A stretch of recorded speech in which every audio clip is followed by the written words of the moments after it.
একটি ইরানি জাহাজ ডুবে গেছে, আর সেটাও আবার শ্রীলঙ্কার কাছাকাছি।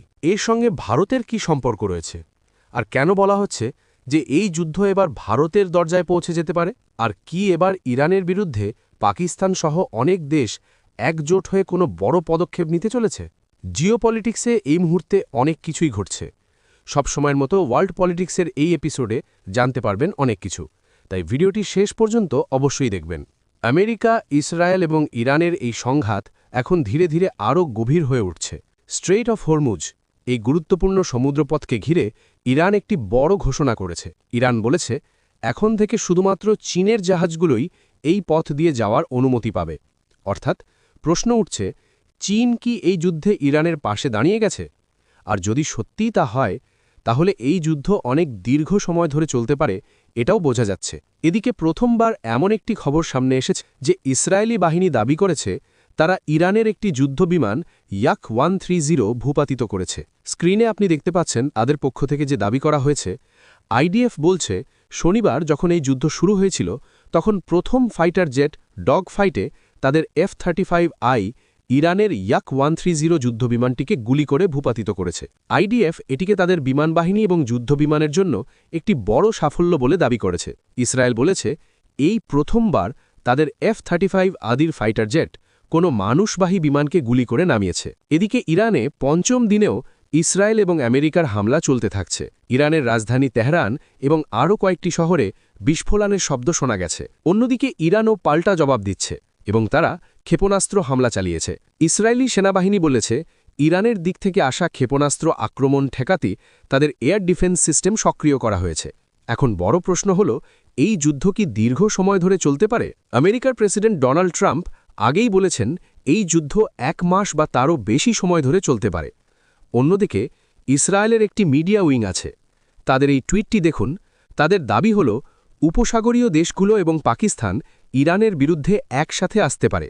আমি আপনাদের আগের রিপোর্টে বলেছিলাম যে এখানে সৌদি আরব এবং পাকিস্তানের মধ্যে একটি প্রতিরক্ষা চুক্তি রয়েছে। সেই চুক্তি অনুযায়ী প্রয়োজনে পাকিস্তানকে সৌদি আরবের পাশে দাঁড়াতে হতে পারে। কিন্তু প্রশ্ন হল, এই যুদ্ধে কি ভারতকেও অংশ নিতে হতে পারে? আর এখন কেন এমন কথা বলা হচ্ছে?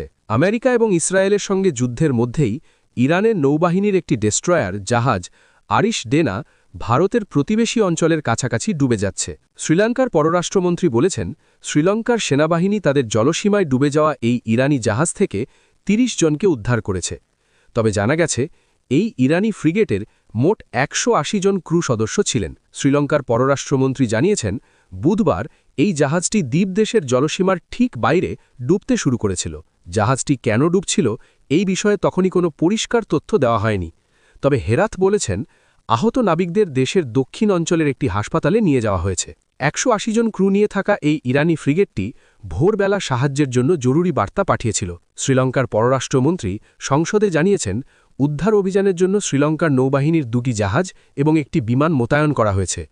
তবে জাহাজটি ডুবে যাওয়ার কারণ সম্পর্কে তিনি কোনো নির্দিষ্ট তথ্য দেননি। তবে এখানে প্রশ্ন উঠছে, জাহাজটি ডুবল কেন? প্রথম বিষয়টি হল, এই ঘটনা এমন এক সময় ঘটেছে যখন আমেরিকা এবং ইসরায়েল ধারাবাহিকভাবে ইরানের জাহাজগুলোকে নিশানা বানাচ্ছে। মধ্যপ্রাচ্যে মার্কিন সেন্ট্রাল কমান্ডের কমান্ডার অ্যাডমিরাল ব্র্যাড কুপার জানিয়েছেন যে ইরানের 17টি জাহাজ ধ্বংস করে দেওয়া হয়েছে। এরই মধ্যে আবার পিট হেগসেথ কি বলেছেন? পিট হেগসেথ এখানে স্বীকার করেছেন যে হ্যাঁ, ওই যুদ্ধজাহাজটি আমরাই ডুবিয়েছি এবং সেই যুদ্ধজাহাজটিকে ডুবিয়ে দিতে আমরা সাবমেরিন ব্যবহার করেছি, আর সাবমেরিন থেকে ছোড়া টর্পিডোই সেই যুদ্ধজাহাজটিকে ডুবিয়ে দিয়েছে। Decimated, destroyed, defeated, pick your adjective. In fact, last night we sunk their prize ship, the Soleimani. Looks like POTUS got him twice. Their navy not a factor. Pick your adjective, it is no more. In fact, yesterday in the Indian Ocean, and we'll play it on the screen there, an American submarine sunk an Iranian warship that thought it was safe in international waters. Instead, it was sunk by a torpedo. Quiet death.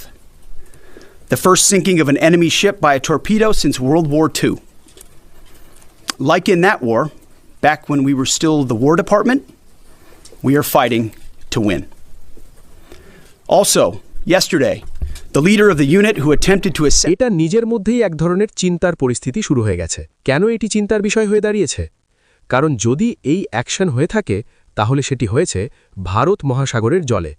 যদিও ঘটনাটি সরাসরি ভারতের কাছাকাছি হয়নি, এটি ঘটেছে শ্রীলঙ্কার কাছাকাছি এলাকায়। এমনকি শ্রীলঙ্কার স্পেশাল ইকোনমিক জোন থেকেও বেশ দূরে এই ঘটনা ঘটেছে। তাই এখন মনে করা হচ্ছে যে এই ঘটনার মধ্যে জড়িত 180 জন ক্রু সদস্যের মধ্যে 101 জনেরও বেশি মানুষ মারা গেছেন। এখন বর্তমান পরিস্থিতি কি?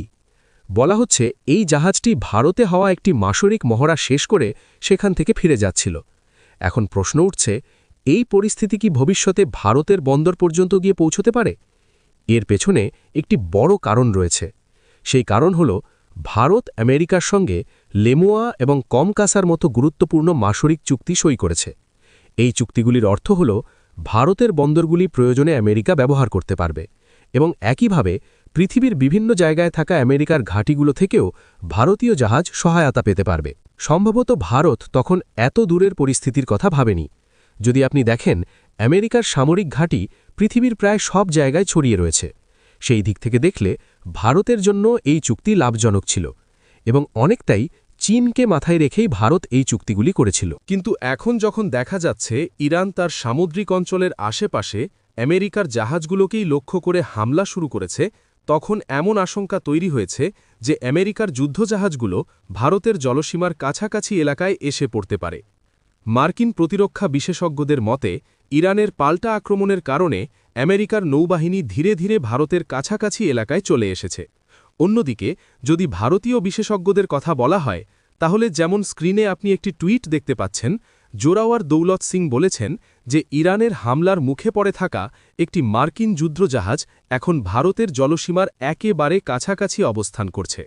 জোরাওয়ার বলেছেন, ইরানের ক্ষেপণাস্ত্রের কারণে আমেরিকার নৌবাহিনীর যুদ্ধজাহাজকে ভারতের জলসীমার কাছাকাছি ঠেলে দেওয়া সেই পরিস্থিতিগুলোরই একটি, যার জন্য আমেরিকা ভারতের সঙ্গে LEMOA চুক্তিতে সই করেছিল। জোরাওয়ার দৌলত সিং এই পুরো পরিস্থিতিতে ভারতকে খুব সতর্ক থাকার পরামর্শ দিয়েছেন। তিনি লিখেছেন, বর্তমান পরিস্থিতিতে ওয়াশিংটনের পক্ষ থেকে দিল্লির ওপর US India maritime logistic agreement সক্রিয় করার জন্য চাপ তৈরি হতে পারে। আর যদি এমনটা হয়, তাহলে মার্কিন নৌবাহিনীর বিভিন্ন সামরিক সম্পদ ভারতের জলসীমায় প্রবেশ করার সুযোগ পেতে পারে। জোরাওয়ারের মতে ভারতের উচিত খুব সতর্ক থাকা এবং মার্কিন নৌবাহিনীকে ভারতের জলসীমাকে নিরাপদ অঞ্চল হিসেবে ব্যবহার করতে দেওয়ার আগে ভালোভাবে চিন্তা করা। কারণ যদি এমনটা হয়, তাহলে আমেরিকা ও ইরানের সংঘাতে ভারতও এক পক্ষ হয়ে যেতে পারে। যদি আমেরিকার ইরান বিরোধী অভিযানে ভারত অনিচ্ছাকৃতভাবেও জড়িয়ে পড়ে, তাহলে তার ফলাফল খুবই বিপজ্জনক হতে পারে। তাই এখন ভারতের সরকারের উচিত ভালোভাবে ভেবে চিনতে এবং পরিস্থিতি বুঝে সঠিক সিদ্ধান্ত নেওয়া, যাতে দেশের স্বার্থ রক্ষা করা যায়। অন্যদিকে যদি ইরানের দিক থেকে দেখা যায়, তারাও এখন ভারত মহাসাগর অঞ্চলে ক্ষেপণাস্ত্র ছুড়ছে। স্ক্রিনে একটি টুইট দেখতে পাচ্ছেন, যেখানে বলা হচ্ছে যে ইরান দাবি করেছে তারা একটি মার্কিন ডেস্ট্রয়ার যুদ্ধজাহাজের উপর ক্ষেপণাস্ত্র হামলা চালিয়েছে। আর যে এলাকায় এই ঘটনা ঘটেছে সেই অঞ্চলটি ভারতের জলসীমা অর্থাৎ ভারত মহাসাগরের খুব কাছাকাছি। সুতরাং বোঝাই যাচ্ছে এই এলাকায় নামতে ইরানও খুব বেশি চিন্তা করছে না। এখন ভারতের জন্য এটি একটি বড় কূটনৈতিক চ্যালেঞ্জ হয়ে দাঁড়াতে পারে। কিভাবে এই পুরো পরিস্থিতি সামলানো হবে? অনেকেই মনে করছেন ইরানের অস্ত্রভাণ্ডার খুব বেশি দিন চলবে না। অনেকের মতে শেষ পর্যন্ত ইরানই পরাজিত হবে। তবে এটাও ঠিক যে ইরান এখন জবাব দিচ্ছে এবং যতটা সম্ভব ক্ষতি করার চেষ্টা করছে। তাহলে আপনাদের কি মনে হয়, এই পুরো পরিস্থিতি নিয়ে আপনাদের মতামত কি? কমেন্ট করে অবশ্যই জানাবেন। অন্যদিকে ইরানের এক গুরুত্বপূর্ণ কূটনৈতিক বক্তব্য এখন আন্তর্জাতিক মহলে বেশ আলোচনার বিষয় হয়ে উঠেছে। ইরানের বিদেশ মন্ত্রণালয়ের ডেপুটি মিনিস্টার সাইদ খাতিবজাদেহা সম্প্রতি একটি বক্তব্যে বলেছেন যে ভারত ও ইরানের সম্পর্ক কেবল বর্তমান রাজনীতি বা বাণিজ্যের ওপর দাঁড়িয়ে নেই, বরং এই সম্পর্কের শিকড় বহু পুরনো সভ্যতার সঙ্গে জড়িয়ে আছে। তিনি বলেন, ভারত ও ইরান আসলে এক ধরনের ইন্দো পার্সিয়ান সভ্যতার অংশ, যেখানে হাজার বছরের সাংস্কৃতিক যোগাযোগ রয়েছে। সেই কারণেই ইরান ভারত-ইরান সম্পর্ককে বিশেষ গুরুত্ব দেয়। এই বক্তব্যটি ঠিক এমন এক সময়ে এসেছে যখন আমেরিকা এবং ইরানের মধ্যে উত্তেজনা অনেকটাই বেড়ে গেছে। সাম্প্রতিক সময়ে ভারত মহাসাগরের কাছে একটি ইরানি যুদ্ধজাহাজকে ঘিরে আমেরিকার অভিযানের খবর সামনে আসার পর থেকেই মধ্যপ্রাচ্যের পরিস্থিতি আরও উত্তপ্ত হয়ে উঠেছে। এমন অবস্থায় ইরানের পক্ষ থেকে ভারতের প্রসঙ্গ তুলে এই ধরনের মন্তব্য অনেক বিশ্লেষকের কাছে গুরুত্বপূর্ণ কূটনৈতিক বার্তা বলে মনে হচ্ছে। সাঈদ খাতিবজাদেহা তার বক্তব্যে বোঝাতে চেয়েছেন যে ভারত ও ইরানের সম্পর্ক শুধু রাজনৈতিক বা অর্থনৈতিক স্বার্থের ওপর ভিত্তি করে নয়। ইতিহাসের দিকে তাকালে দেখা যায় বহু শতাব্দী ধরে ভারতীয় সমাজের ওপর পার্শ্বিক সংস্কৃতির গভীর প্রভাব রয়েছে। মুঘল আমল থেকেই ফার্সি ভাষা, সাহিত্য, সঙ্গীত এবং শিল্পকলার প্রভাব ভারতের অনেক জায়গায় ছড়িয়ে পড়েছে। দিল্লি, লখনৌ বা হায়দ্রাবাদের মতো শহরের সংস্কৃতি এবং জীবনযাত্রার মধ্যে এখনও সেই প্রভাব স্পষ্টভাবে দেখা যায়। এই ইতিহাসের কারণেই ইরান মনে করে যে ভারতের সঙ্গে তাদের সম্পর্ক শুধু একটি সাধারণ কৌশলগত সম্পর্ক নয়, বরং এটি এক ধরনের সভ্যতাগত বন্ধন। বর্তমান পরিস্থিতিতে এই সম্পর্কের আরেকটি বড় উদাহরণ হল চাবাহার বন্দর প্রকল্প। ইরানের এই বন্দরের উন্নয়নে ভারত গুরুত্বপূর্ণ ভূমিকা নিয়েছে। এই প্রকল্প ভারতের জন্য খুবই গুরুত্বপূর্ণ, কারণ এর মাধ্যমে ভারত আফগানিস্তান এবং মধ্য এশিয়ার দেশগুলোর সঙ্গে সরাসরি বাণিজ্যিক যোগাযোগের সুযোগ পায়। একই সঙ্গে এটি কৌশলগত দিক থেকেও ভারতের জন্য বড় সুবিধা এনে দেয়, কারণ এর মাধ্যমে একটি নতুন বাণিজ্যিক পথ তৈরি হয়েছে। তাই ইরানও এই সহযোগিতাকে অত্যন্ত গুরুত্ব দিয়ে দেখে। বিশেষজ্ঞদের মতে সাঈদ খাতিবজাদেহার এই মন্তব্যের মধ্যে একটি বড় কূটনৈতিক ইঙ্গিত রয়েছে। যখন বিশ্বজুড়ে ভূ-রাজনৈতিক উত্তেজনা বাড়ছে এবং বিশেষ করে আমেরিকা এবং ইরানের মধ্যে সংঘাত ক্রমশ তীব্র হচ্ছে, তখন ইরান সম্ভবত দেখাতে চাইছে যে ভারতের সঙ্গে তাদের সম্পর্ক অনেক গভীর এবং দীর্ঘদিনের। তারা বোঝাতে চাইছে যে ভারত তাদের কাছে একটি গুরুত্বপূর্ণ এবং নির্ভরযোগ্য অংশীদার। অন্যদিকে ভারতের অবস্থানও এখানে বেশ গুরুত্বপূর্ণ। ভারত একদিকে আমেরিকার সঙ্গে ঘনিষ্ঠ কৌশলগত সম্পর্ক বজায় রাখে, আবার অন্যদিকে ইরানের সঙ্গেও তার দীর্ঘদিনের রাজনৈতিক এবং অর্থনৈতিক সম্পর্ক রয়েছে। তাই এই ধরনের আন্তর্জাতিক উত্তেজনার মধ্যে ভারত সাধারণত ভারসাম্যপূর্ণ অবস্থান নেওয়ার চেষ্টা করে। ভারত বারবার বলেছে যে পশ্চিম এশিয়ার যে কোনো সমস্যার সমাধান যুদ্ধের মাধ্যমে নয়, বরং আলোচনা এবং কূটনীতির মাধ্যমেই হওয়া উচিত। সব মিলিয়ে বলা যায়, ইরানের ডেপুটি বিদেশমন্ত্রীর এই বক্তব্য শুধুমাত্র একটি সাধারণ মন্তব্য নয়, এর মধ্যে একটি বড় কূটনৈতিক বার্তা লুকিয়ে থাকতে পারে। একদিকে যখন আমেরিকা এবং ইরানের মধ্যে উত্তেজনা বাড়ছে, তখন অন্যদিকে ইরান ভারতের সঙ্গে তার পুরনো সাংস্কৃতিক এবং কৌশলগত সম্পর্ককে আরও জোর দিয়ে তুলে ধরছে।